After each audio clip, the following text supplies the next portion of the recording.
दोस्तों अगर आपको शेयर मार्केट में स्टॉक्स को बाय करना है, ट्रेडिंग करनी है या फिर म्यूचुअल फंड में इन्वेस्ट करना है तो इसके लिए आपको एक डीमैट और ट्रेडिंग अकाउंट की जरूरत पड़ती है। तो इस वीडियो में मैं आपको बताऊंगा कि कैसे आप ज़ीरोधा में अपना एक डीमैट अकाउंट ओपन कर सकते हो और यहाँ पर आपको ज़ीरोधा में कोई भी अकाउंट ओपनिंग चार्ज देने की जरूरत नहीं है। तो मैं आपको पूरा लेटेस्ट प्रोसेस बताऊंगा कि कैसे आपको ज़ीरोधा में अपना अकाउंट ओपन करना है, वो भी बस 5 मिनट में।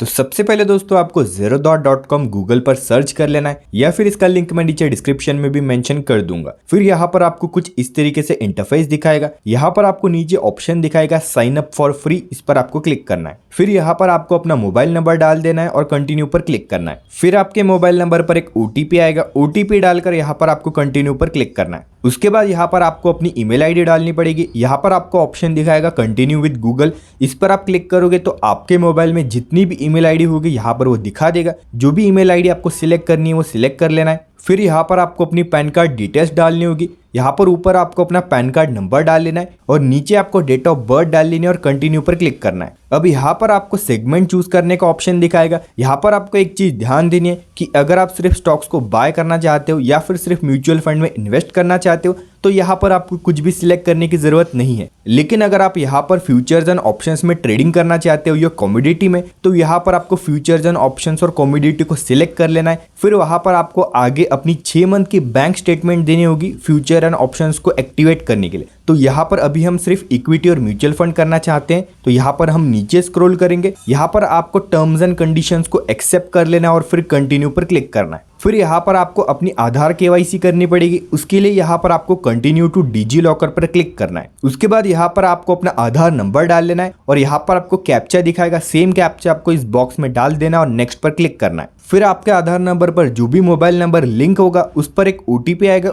ओटीपी डालकर यहाँ पर आपको कंटिन्यू पर क्लिक करना है। फिर यहाँ पर आपको दिखाएगा कि you are already registered with DigiLocker, यानी कि यहाँ पर ऑलरेडी आपका डिजी लॉकर का अकाउंट क्रिएट है। यहाँ पर आपको 6 डिजिट का पिन डाल देना है। अगर यहाँ पर आपका डिजी लॉकर का अकाउंट नहीं है तो यहाँ पर आपको ऑप्शन दिखाएगा फॉरगेट सिक्योरिटी पिन, इस पर आपको क्लिक करना है। फिर यहाँ पर आपको अपनी डेट ऑफ बर्थ डाल लेनी है, जो डेट ऑफ बर्थ आपके आधार कार्ड के ऊपर है, और फिर कंटिन्यू पर क्लिक करना है। फिर यहाँ पर आपको 6 डिजिट का सिक्योरिटी पिन सेट कर लेना और कंटिन्यू पर क्लिक करना है। अब यहाँ पर आपने जो सिक्योरिटी पिन सेट किया है वो यहाँ पर आपको डालना है और फिर कंटिन्यू पर क्लिक करना है। उसके बाद यहाँ पर आपको अलाउ पर क्लिक करना है। फिर यहाँ पर आपको सक्सेस दिखाएगा, यानी कि आपका आधार फेच हो चुका है। फिर यहाँ पर ये थोड़ा टाइम लेगा लोड होने के लिए। उसके बाद यहाँ पर आपको अपनी कुछ बेसिक डिटेल्स देनी होगी, जैसे कि आपके फादर का नेम क्या है, आपके मदर का नेम। नीचे यहाँ पर आओगे तो यहाँ पर आपको आपकी एनुअल इनकम सिलेक्ट करनी होगी कि आप सालाना कितना कमाते हो। और फिर यहाँ पर आपको ट्रेडिंग एक्सपीरियंस पूछा जाएगा कि आपको ट्रेडिंग में कितना एक्सपीरियंस है। अगर आप नए हो तो यहाँ पर आपको न्यू सिलेक्ट कर लेना है, या फिर अगर आपका जो भी ट्रेडिंग में एक्सपीरियंस है वो यहाँ पर आपको सिलेक्ट करना है। फिर यहाँ पर आपको और थोड़ा नीचे आओगे तो आपको ऑक्यूपेशन सिलेक्ट करना होगा कि आप क्या करते हो, बिजनेस करते हो, हाउसवाइफ हो, स्टूडेंट हो, प्रोफेशनल हो। जो भी आपका ऑक्यूपेशन है वो यहाँ पर आपको सिलेक्ट कर लेना है। फिर यहाँ पर थोड़ा और नीचे आओगे तो यहाँ पर पूछेगा preference for running account settlement quarterly या मंथली। इसका मतलब ये होता है कि जो भी अनयूज फंड होता है आपके अकाउंट में, उससे आपने कोई स्टॉक वगैरह कुछ भी बाय नहीं किया है तो वो जो अनयूज्ड फंड है वो आपके बैंक अकाउंट में ब्रोकर ट्रांसफर कर देता है। तो इसमें आपको क्वार्टरली दिखाता है, हर 90 दिन के बाद ये अनयूज्ड फंड आपके बैंक अकाउंट में ट्रांसफर किया जाता है, या फिर मंथली किया जाता है। तो इसमें आपको क्या चाहिए, हर 90 दिन बाद आपका अनयूज्ड फंड आपके बैंक अकाउंट में ट्रांसफर चाहिए या फिर मंथली आपको ट्रांसफर चाहिए। तो इसमें से आपको जो भी है वो सिलेक्ट कर लेना है। फिर यहाँ पर आपको सबसे नीचे पूछा जाएगा कि आप किसी भी तरह से पॉलिटिक्स से जुड़े हो या नहीं। तो यहाँ पर आपको यस और नो जो भी है वो सिलेक्ट कर लेना है और फिर कंटिन्यू पर क्लिक करना है। उसके बाद दोस्तों यहाँ पर आपको अपना बैंक अकाउंट लिंक करना होगा। यहाँ पर आपको 2 ऑप्शन दिखाएगा, लिंक विद यूपीआई या फिर एंटर बैंक डिटेल्स मैन्युअली। यहाँ पर आप यूपीआई के थ्रू 1 रुपया पे करके अपना बैंक अकाउंट लिंक कर सकते हो, या फिर आप मैन्युअली अपनी बैंक डिटेल्स देकर अपना बैंक अकाउंट लिंक कर सकते हो। तो यहाँ पर हम एंटर बैंक डिटेल्स मैन्युअली इस पर क्लिक करते हैं और कंटिन्यू पर क्लिक करते हैं। तो यहाँ पर सबसे पहले आपको अपना ब्रांच का IFSC कोड डालना होगा और फिर नीचे यहाँ पर आपको MICR कोड दिखाएगा। यहाँ पर आपके जो भी पासबुक के ऊपर MICR कोड है वो यहाँ पर सिलेक्ट कर लेना है, या फिर आप गूगल पर सर्च कर सकते हो आपके ब्रांच का MICR कोड, तो यहाँ पर वो दिखा देगा, उससे आपको सिलेक्ट कर लेना है। फिर आपको अपना बैंक अकाउंट नंबर डालना है। नीचे आपको फिर से अपना बैंक अकाउंट नंबर कंफर्म करना है और फिर कंटिन्यू पर क्लिक करना है। फिर दोस्तों यहाँ पर आपको अपनी सेल्फी लेनी पड़ेगी, उसके लिए आपको परमिशन को अलाउ करना है। अब दोस्तों यहाँ पर आपको सेल्फी लेने के लिए कुछ चीजें ध्यान रखनी है। यहाँ पर आपको दिखाई दे रहा होगा कि आपको सेल्फी कैसे लेनी है। सबसे पहले आपको एक ब्लैंक पेज ले लेना है, उसके ऊपर यहाँ पर जो भी आपको नंबर दिखाई दे रहा होगा वो वहाँ पर ब्लैंक पेज पर लिख लेना है। फिर आपको अपने कैमरा के सामने आपका चेहरा और जो ब्लैंक पेपर पर आपने नंबर लिखा है वो आपको दिखाना पड़ेगा।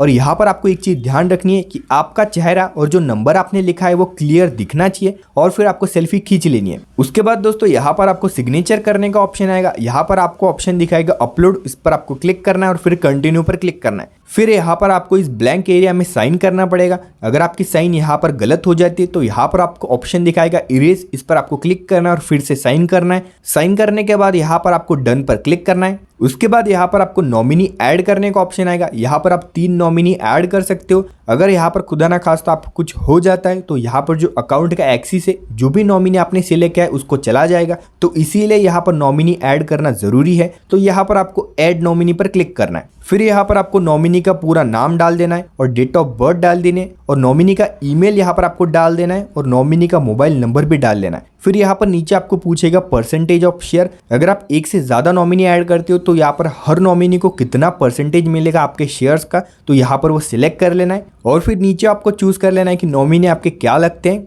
फिर यहाँ पर आपको एड्रेस पूछा जाएगा नॉमिनी का, तो यहाँ पर अगर नॉमिनी और आप सेम एड्रेस पर रहते हो तो इस चेक बॉक्स पर आपको क्लिक कर देना है, या अलग एड्रेस पर रहते हो तो उनका पूरा एड्रेस यहाँ पर आपको डाल लेना है। फिर यहाँ पर आप दूसरा नॉमिनी भी ऐड करना चाहते हो तो ऐड अनदर नॉमिनी पर क्लिक करना है, नहीं करना चाहते हो तो फिर कंटिन्यू पर क्लिक करना है। फिर यहाँ पर आपको लास्ट स्टेप दिखाएगा, यहाँ पर आपको ई साइन पर क्लिक करना है। फिर यहाँ पर टर्म्स एंड कंडीशंस को आपको देख लेना है और साइन नाउ पर क्लिक करना है। फिर यहाँ पर आपको अपना आधार नंबर डालना होगा। ऊपर चेकबॉक्स पर आपको टर्म्स एंड कंडीशंस को एक्सेप्ट करना और गेट ओटीपी पर क्लिक करना है। आपके आधार नंबर पर एक ओटीपी आएगा, ओटीपी डालकर यहाँ पर आपको वेरीफाई एंड साइन पर क्लिक करना है। एक बार फिर से यहाँ पर आपको साइन नाउ का ऑप्शन दिखाएगा, यहाँ पर आपको साइन नाउ पर क्लिक करना है। एक बार फिर से यहाँ पर आपको अपना आधार नंबर डालना है, ऊपर चेकबॉक्स पर क्लिक करना है और सेंड ओटीपी पर क्लिक करना है। फिर आपका आधार पर एक बार फिर से ओटीपी आएगा, ओटीपी को यहाँ पर वेरीफाई कर लेना है। अब दोस्तों यहाँ पर आपके जो डॉक्यूमेंट्स है वो साइन हो जाएंगे। अब यहाँ पर आपको दिखाएगा लास्ट स्टेप, यहाँ पर थोड़ा वेट करना पड़ेगा आपको। फिर यहाँ पर आपको फिनिश पर क्लिक कर देना है। अब दोस्तों यहाँ पर आपको दिखाएगा कॉन्ग्रेचुलेशन,